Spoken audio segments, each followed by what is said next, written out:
So can you start by telling us a little bit about yourself, about your educational background, middle, elementary, and high school? Yeah, so I'm from Plano, Texas originally. I went to a Plano ISD, Plano Independent School District, and I went to a small elementary school called Hedgecote Elementary. Um, Back then, I seemed to be very interested in STEM at an early age because I used to do science fair projects with my dad, and that used to be a really cool thing that we used to do as father and son, and that kind of got me interested in what I want to do now. After Hedgecote Elementary, I went to Hendrick Middle School and Plano East Senior High School, and most recently, I graduated from Texas Academy of Math and Science in Denton, Texas, which is an early STEM boarding school at the University of North Texas. So, along with getting my high school diploma, I got 2 years of college credit by going to that school. Cool. Um, so you mentioned that you were really into science and math. Um, did you have a favorite between the two? Did you like venture into computer science? I think I finally so I was introduced to computer science in middle school through some programming courses or programming summer camps at the University of Texas at Dallas, and that's what got me interested in computer science. So I would say throughout school my main interests have been in math and science, but not until recently in high school have I really liked engineering and computer science specifically. Um, do you know what you want to study at MIT? So currently, I'm planning on studying Core 6 too, which is the electrical engineering and computer science major here at MIT. How do you think your high school and friends influenced you and helped you get to a place like MIT? I think my peers had a huge impact on my life in regards to my career path and where I wanted to take what I wanted to pursue in school and beyond. I think having a support system, especially back in my old high school, Texas Academy of Math and Science, where students were very, ambitious and very driven to pursue their interests. Whenever I talked about being interested in engineering, computer science, and building robots or building assistive technology for individuals with disabilities, I always got that support from my peers, and they really helped me, get where I am today. Sure. Um, what advice would you give to a younger student who might want to go into science later on or go to a school like MIT, but they may not have the resources growing up? It sounded like you had your dad who helped you kind of get involved. So, what advice would you give to someone who didn't have that support? I would suggest talking to different people, and honestly, another big support system I had was my school. So if you even go talk to your teachers and go talk to any adult mentors, they should be willing to help. But also thanks to the internet, we have so many available resources online. So feel free to look online whenever you're curious about something. Just Google it and read more about it. Just increase your knowledge about science, math, technology through the infinite knowledge that we have on the internet. So can you give us a couple examples of project you did when you were a kid? Because a lot of our students starts from third grade, fourth grade, and some start from middle school. If you can, Back in fourth grade, this is my most memorable science fair project. So back in fourth grade, I think it was around 2010, the BP oil spill had occurred. So I remember seeing that in the news and being very interested. So for science fair that year, I decided to see how oil impacts aquatic plants and their growth.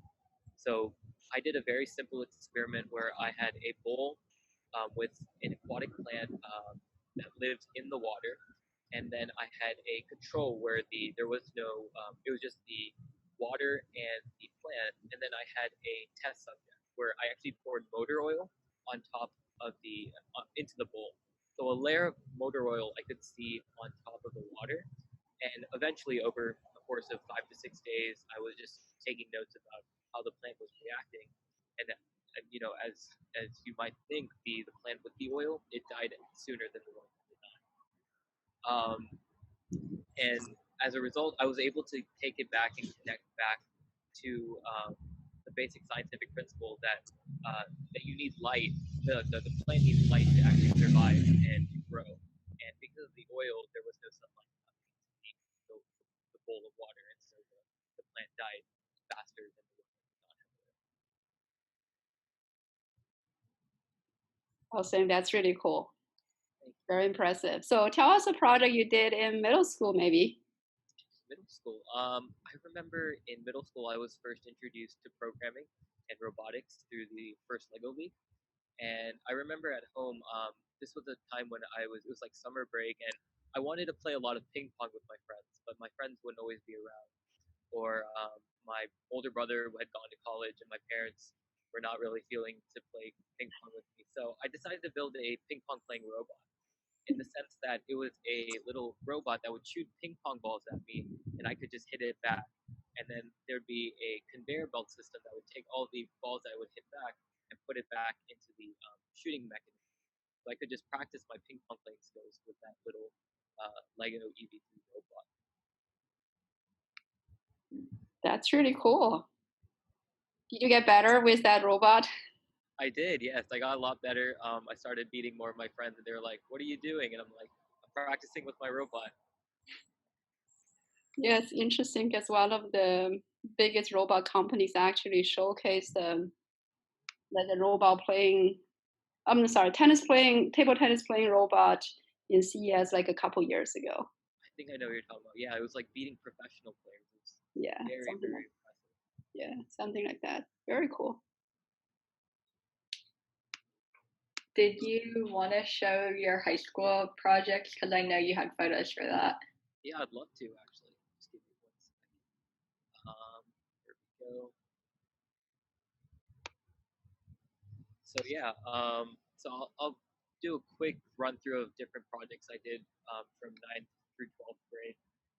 So in ninth grade, I actually built a concussion detection system for youth football players as part of my science fair project.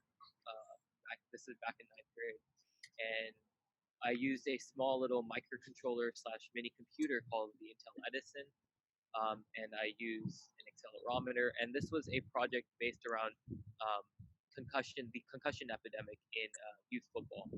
And I remember reading it a lot in the news. So a lot of my ideas, a lot of my projects are sparked by things I read in newspapers and things that I see on TV. And this was one of those things. So I basically built a concussion detection system that could detect if a player might have a concussion based on the force that was applied to their head, and the helmet will detect that. And then if it goes beyond a certain concussive threshold that that might be dangerous for the kid's health, then the coach will get an email notification saying that the player might have a concussion and he should be pulled out of the game. So it provides proactive medical attention to the player and makes sure that he's safe on the field. Um, then in 10th grade, I remember this project quite fondly. It was in my humanities class. I built a virtual reality museum exhibit. So this is where like I combined my interest in humanity with the humanities with my interest in STEM, and I built this VR museum exhibit. And I 3D modeled various artifacts from the Mesoamerican time period, and then I put it into a virtual reality software that I was able to present through the Google VR cardboard system, and I presented it as a class project. Um, then one of my more recent projects, the Edison Vein ID system, I built a biometric system that instead of scanning for your fingerprint, it scanned for your finger veins. So the veins inside of your finger through a near infrared imaging technology that I actually built at home. I converted a regular digital camera into a near infrared camera, and I was able to get pictures of the vein patterns, and then I was able to process those images and save them as biometric templates and match them later on for authentication. I also, in 11th grade, I had the microscope, and this was a small, very affordable microscope that I built. It was a digital microscope, and essentially it's made out of 3D printable parts and a small computer called the Raspberry Pi. And I was able to track little protists called euglena, thanks to some computer vision software that I'd also developed along with the microscope. And I've actually published a instructables online. So if you'd like to build your own microscope, you can go ahead and do that. I can probably share the link with you guys sometime. I also built a like wearable heart monitor in at TAMS at my old high school, and it was like a chest wearable heart monitor, and it was mainly for heart attack patients, and it was focused around like doctors being able to get this information from their patients outside of the hospital setting. And then I have various other projects, so you can check them out online. The links are here. But yeah, like I've done a lot of different projects over the course of my 4 years in high school, and I've had a lot of support as well. So I'm thankful to all my mentors and peers who have supported me along the way. That's really impressive. Thank you. I felt like a lot of the, I would say, graduate student probably can't even pull off one of those projects. So I am very curious about how you said that obviously you had a lot of support, but if I look at each one of these projects, you have to kind of identify the problem. It really take quite some domain knowledge to kind of understand what's the problems there, and then you have to solve the problem. Obviously, you also have to have the resources and all that to build it. Some of those I can imagine you use code, but then you have to get parts, you have to build stuff and 3D models and print them. You know, it's like, how did you kind of do most of those projects on your own, or how, or is that a team? I'm wondering about how did you pull this whole thing off? It's each one of them is very impressive. Yeah, so most of these projects that I showed, I would say all of them actually were independent projects, and like I think 4 out of 5 of them, or 3 out of 5 of them that I showed were built in my house. And the way I got started with them was, as you said, like problem finding and identifying issues that might be a problem in the real world or just a problem that I've seen in like, my own daily life. One thing like the microscope, I built it because I was seeing that there are not many microscopes in high schools that don't have the resources and equipment to actually teach their students about microbiology. So instead, could I build a microscope that was only $50 that could implement various other um, technologies like a camera, a computer, even software to teach students not only how to use a microscope but also build their own. So it teaches them maker skills along with the skills they need to learn. So in regards to like funding for the projects, I would submit these projects into like science fairs, and I was able to win like award money, and that's how I would put the award money back into the projects I wanted to pursue later, or the projects I was doing currently. Very cool. Did like your football team actually test out the concussion helmets, or how did that one work? Yeah, so it was interesting.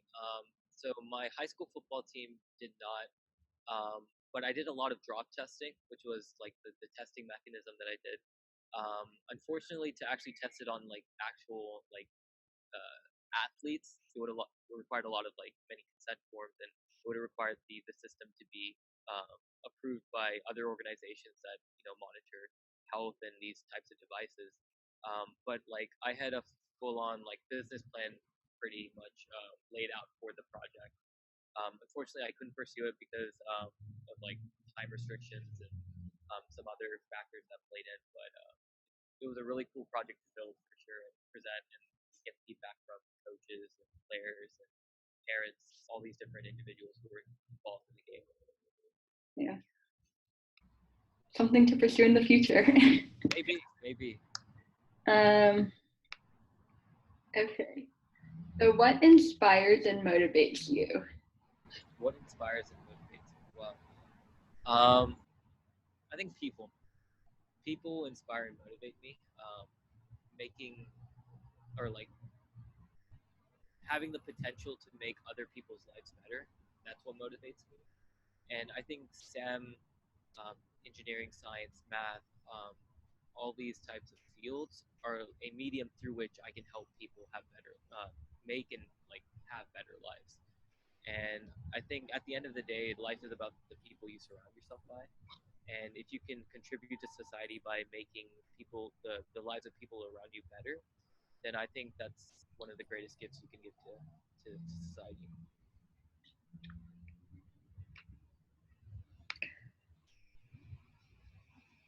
Did you want to go, Jesse? Sure. Yeah. So, okay. So we have a lot of students who come in, and many of them are very inspired by, sort of, it's like I think they probably would consider you as bigger brothers because most of them are in middle school or elementary school, and they want to become someone like you. We also have a lot of parents that hope their kids to become like sort of a excellent student and people and can go to MIT or other great schools. Um, I am curious. I mean, I still feel like there's something in addition to what you said, because I felt like, yes, your dad always encouraged you. Yes, you're getting support. Yes, you probably spend a lot of time on it. But if I look at the other side and then say, well, having a parents who support it, doing a lot of things, may or may not lead to that path. So I'm just curious. I'm asking this question probably for many students out there and many parents out there, and just saying, well, if the kids is only second or third grade, or even they're in middle school, what should they be doing? Or just like I'm sure they have questions like that. What do you think?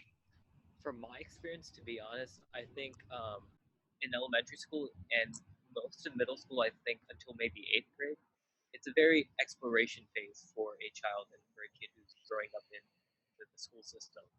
So I think at that age, it's important for parents to support their kids in the sense that they should allow them to, explore different types of things they might be interested in, whether that be STEM related, whether that be athletic related, whether that be music, humanities oriented subjects related. They should be in this exploration phase. But really, what I think put me on the career path that I am right now is the this like three like main qualities that I had throughout my life. I call it FSD: focus, support, and direction. So focus was on myself. Like I had to focus in school. I had to focus on my projects, and I had to be persistent. I would face multiple challenges during these projects. I would face multiple challenges during the school year. But being able to focus and push through those challenges and make myself into a better person was the main goal, and I just kept doing it. Support, as I said before, like the support system that I had was crucial. My parents, my peers, my mentors, my teachers, my coaches, everyone. That support system is what builds the kid, the child, that student into something great. And then finally, direction. Giving the student some type of direction when he needs it or she needs it is very, very important. Because we're very young. We don't know how the real world works. We don't know how like the system works, or how we, for example, apply to like colleges. So for mentors to be able to support their students and also give them some type of direction, whether that be career oriented or even emotionally, like mental health, is very important. So three things: focus, support, direction. Yeah, I love it. It's great. thank you. Kind of going off of that, like what advice would you give to yourself at that age, like middle school, 10, 12 years old? Yeah. I would tell myself to be less afraid of trying new things. I've come to MIT now, and I've found myself to be more free and found myself to be in a place where I can explore a lot of different things. But the thing is, if I had initial direction or initial education in a few things, like for example, as a kid, I like to like sing in the shower, but I never thought I could actually sing, um, in an acapella group or like just learn how to sing. And I wish I had, told myself back then, tell mom and dad if you want to go sing and you just want to try it out. Um, Now that I'm here, it's really cool to have the opportunity to actually like sing as a part of an acapella group. and I don't know, just stop being afraid of like what other people think or what people might say about a weird interest that you might have, and just putting yourself out there and trying your best. So I'm sure you are, well, obviously you're new to MIT. Congratulations again. I'm sure you have met a bunch of kids that you're very, very impressed. Sorry, I'm calling you kids. So you have met a bunch of students who are very talented and all that. What are some of your strongest impression? Maybe you can give us some examples of other students that came from diverse backgrounds and what they did. Just kind of help us peek into the window a little bit and see what else it looks like in MIT. Yeah, so I was actually talking about this with a friend the other day about the world's perception of MIT, and then when you're actually in MIT, what the actual world is like. So one thing is, I feel like MIT has this like very nerdy and geeky type vibe and perception for the entire world, which is true to an extent. But in fact, like the dorm I'm staying at right now, it's called Baker Dorm, and it's known for all of its student athletes. So I'm alongside all these students who are not only good in school but also very athletically, talented. So there's a huge diversity at MIT that is sometimes not like really known. But after coming here and being able to speak with the student athletes, students who are interested in music and the fine arts, and seeing that not only are they super interested in pursuing a career in engineering and science, but also they have these really cool hobbies and they love to whether it be play the violin, or I have my two roommates right now play on the varsity volleyball team. So a peek into MIT would be the diversity that's here. Not only nerdy kids who just like to program all day. It's not like that. It's much more than that. The people I've met have such great personalities. They're so kind. They're so considerate, and it's a community that really welcomes its incoming freshmen with open arms. Cool. Well, last question from my side would be more of a fun question. So Okay. tell us the coolest project or the coolest professor you have met so far. You're like, oh my gosh, I've been reading this guy since when I was 3. um, I actually found out my most interesting project um, this summer, and as a kid, um, I didn't really know much about MIT, um, but growing up, I started learning more and more. And one thing that they have here is the MIT Media Lab, and they have a lot of cool research going on here.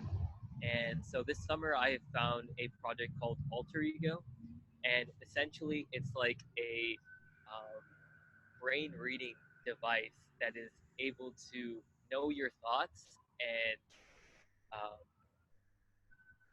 know your thoughts and be able to like keep record of it. Or let's say I'm thinking of googling something, instead of actually taking out my phone and googling it, the device, it's a wearable device on your cheek. um, I just think about what I want to google, and Google will google it, and then that answer will come right into my ear through a headphone. So that project was really cool, and luckily, I'm happy to say that I'll actually be working as a research assistant for that project. So that's like a small dream that's already come true, and I'm really excited. That's awesome. I'm waiting. I can't wait to hear how much the thing actually read of your mind. We'll see. We'll see. I'm excited. Yeah, very cool. Go ahead. Okay. Yeah, so I'll ask you the speed questions now. Um, they're pretty simple. They're more fun, relaxed. So what is your favorite book? Favorite book? Ooh, The Alchemist. Favorite song or band slash artist? Right now, I'm going through a big rap phase in my life, so Drake. What would your superpower be? Superpower, super strength, Chocolate or vanilla? chocolate all the way. Favorite animal? Dogs. Favorite food? Favorite food. My mom's butter chicken. Robots or drones? Ooh, that's a tough one. I'd say drones. I'd like to fly drones. Cool. Yeah, so those are my questions. Awesome. Actually, we should ask you, is there any question that we haven't asked you felt like you really want to share? And yeah, we'd love to hear what you think. Hmm. Let me think about that. And this is gonna be broadcast to middle schoolers and elementary school kids, right? And their parents, if And they decide to watch. Yeah. okay, Yeah, obviously everyone would have access to it. So right. I'm just trying to think for the targeted audience. What would be? Um, I think no, I don't have any more questions. Um, I think you hit a lot of the main points. Thank you okay, so much. Thank you so much for inviting me for this interview. I'm so glad you. We're so glad that you have time and be able to participate. We're thrilled. I think you have shared something like really interesting. I'm sure it will inspire many students and their parents as well. It's good to hear. Yeah. Thanks for talking with us today and making time for it. Of course. My pleasure. All right. Have Cool. fun at MIT. Thank I'm you. sure you Thank you. will. Good luck. Thank you. You too. Bye bye. Bye. Bye.